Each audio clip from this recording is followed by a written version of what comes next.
Okay, hi everyone, welcome to my channel Psychologist Kusum. Do you need a teaching degree to become a school counselor? Clearing up the confusion that is there around this particular topic.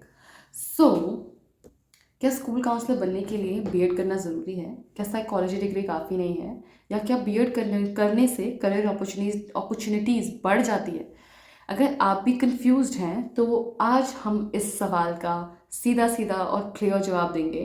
हम देखेंगे कि BEd ज़रूरी है या नहीं है, और अगर आप बीएड करना चाहते हैं या करते हैं तो आपकी करियर ऑप्शंस क्या होंगे, क्या करियर ऑप्शंस अपॉर्चुनिटीज़ बढ़ जाएंगी, एंड ये कन्फ्यूजन एक्चुअली है क्यों। Let's talk about that first.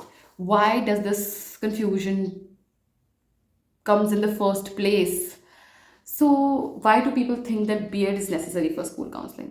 बहुत सारे स्कूल काउंसलर्स जॉब पोस्टिंग्स में लिखा होता है, उस पेपर में लिखा होता है कि बीएड प्रेफर्ड है ना, या teaching experience required, even though counselling के लिए होता है, बट फिर भी तो कुछ स्कूल्स को लगता है कि एक टीचर के पास क्लासरूम मैनेजमेंट स्किल्स होती है, इसीलिए बीएड क्वालिफाइड काउंसलर्स को ज़्यादा पसंद किया जाता है।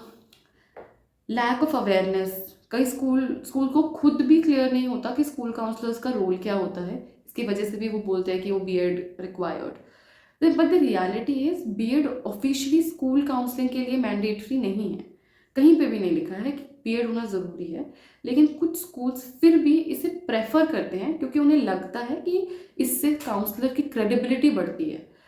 Now that's obviously every schools individual choice, but मैं आपको एक चीज़ बता दूं कि the schools that I have worked with, they did not had this thing कि बीएड ज़रूरी है ही है, ऐसा नहीं था।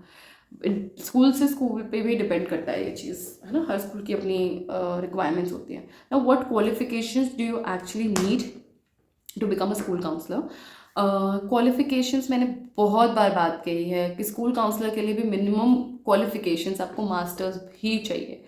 आपको बैचलर्स चाहिए फर्स्टली साइकोलॉजी में, या फिर किसी एजुकेशन फील्ड में भी हो सकता है, बीए या बीएससी इन साइकोलॉजी और BEd with psychology as a subject, या अगर बैचलर्स किसी और सब्जेक्ट में बट मास्टर्स आपने साइकोलॉजी में किया है then that also works. MA कर सकते हो, एमएससी कर सकते हो साइकोलॉजी में, और साथ साथ PG diploma in guidance and counselling भी कर सकते हो।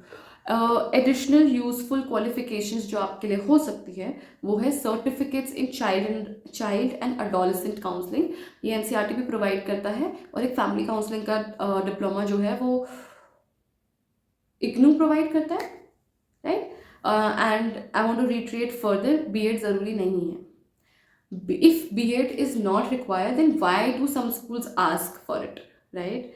Why okay, why do some schools still ask for it? So some schools demand BEd for the reasons कि उन्हें लगता है कि BEd वाले कैंडिडेट्स को स्टूडेंट से इंटरेक्ट करने की आदत होती है, ये स्कूल काउंसलर जो है वो उसको परेशान करेंगे, बच्चे तो मैनेज नहीं कर पाएंगे, और वो एक्चुअली स्कूल चाहते हैं कि कभी कभी स्कूल काउंसलर जो है क्लासेस भी ले ले, तो इसकी उम्मीद रखते हैं वो, इसकी वजह से भी, इस एक्सपेक्टेशन की वजह से भी वो BEd एक्सपेक्ट करते हैं। उनको मेंटल हेल्थ की अवेयरनेस नहीं होती, इस वजह से भी स्कूल्स जो है स्कूल काउंसलर्स की मैंडेटरी रख देते हैं कि बीएड होना ही चाहिए। ना what should you do if the school ask for a BEd?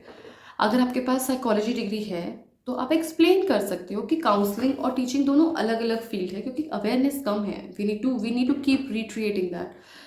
अगर स्कूल इंसिस्ट करता है तो यह सोचे कि क्या ये स्कूल काउंसलिंग को सीरियसली ले रहा है या बस एक एक्स्ट्रा टीचर चाहता है। तो वो चीज़ है, बेटर ऑल्टरनेटिव है ऐसे स्कूल में अप्लाई करें जो प्रोफेशनल काउंसलर्स को बीएड के बिना भी हायर करते हो दैन, और अगर आपको लग रहा है कि ये स्कूल वर्दी है तो आप बीएड की डिग्री के लिए अगर जाना चाहते हो जा भी सकते हो। And is doing BEd beneficial for school counsellors? मतलब I had a BElEd but I don't see how that added in lot of ways, but ऐसा नहीं है कि आप बिना उसके नहीं कर सकते हो। अगर आप बीएड करते हो तो इससे कुछ फ़ायदे ज़रूर है, मेरे लिए भी थे, मेरे को क्लासरूम मैनेजमेंट में फ़ायदे हुए हैं, चीज़ें हुई हैं, वो हुई है। बट कुछ स्कूल में आपके लिए जॉब, और कुछ स्कूल में आपके लिए जॉब अपॉर्चुनिटीज़ बढ़ भी जाती है। पर अगर फ्यूचर में टीचिंग और काउंसलिंग दोनों करना चाहते हो तो यह यूज़फुल हो सकता है, ठीक है। क्योंकि मैंने टीचिंग से शिफ्ट किया था काउंसलिंग की तरफ, इसी वजह से मेरे पास दोनों डिग्री है। नाउ एजुकेशनल साइकोलॉजी की बेटर अंडरस्टैंडिंग मिलती है अगर आप बीएड भी कर लेते हो, लेकिन ये ज़रूरी नहीं है। स्कूल काउंसलर प्राइमरीली एक मेंटल हेल्थ प्रोफेशनल होता है, ना कि एक टीचर। ये चीज़ आप जितना क्लियरली समझोगे उतना क्लियरली आप सामने वाले को समझा सकते हो। बीएड सिर्फ टीचिंग पर फोकस करता है, मेंटल हेल्थ पर फोकस नहीं करता है। प्रॉपर साइकोलॉजी डिग्री एक्सपीरियंस ज़्यादा इंपॉर्टेंट है। तो ये चीज़ें आपको when you are doing going for interviews आपको समझानी है। And if your goal is pure school counseling, BEd is not needed at all. But if you want flexibility between teaching and counseling, because कुछ लोग psychology पढ़ाते भी हैं school में, then BEd can be a good option. Now, do you need a BEd to become a school counselor? No. A BEd is not a mandatory degree that you need to become a school counselor. Yes, कुछ school इसे prefer कर सकते हैं, लेकिन यह official requirement नहीं है। Now मैं आपसे जानना चाहती हूँ, क्या आपका कोई एक्सपीरियंस रहा है जहाँ पे आप स्कूल्स ने आपसे बीएड डिमांड की हो, और अगर हाँ तो आपने उस सिचुएशन को कैसे हैंडल किया? Do let me know in the comment section. अगर आप स्कूल काउंसलिंग में इंटरेस्टेड हो, स्कूल काउंसलर बनने में इंटरेस्टेड हो, you can let me know in the comment section so that I can make more videos related to school counselling. And thank you so much for watching my videos, it means a lot, and I really appreciate the kind of love and warmth that I get throughout my social media. And keep showering that love that you give me and keep supporting me. Thank you so much. Take care. Bye.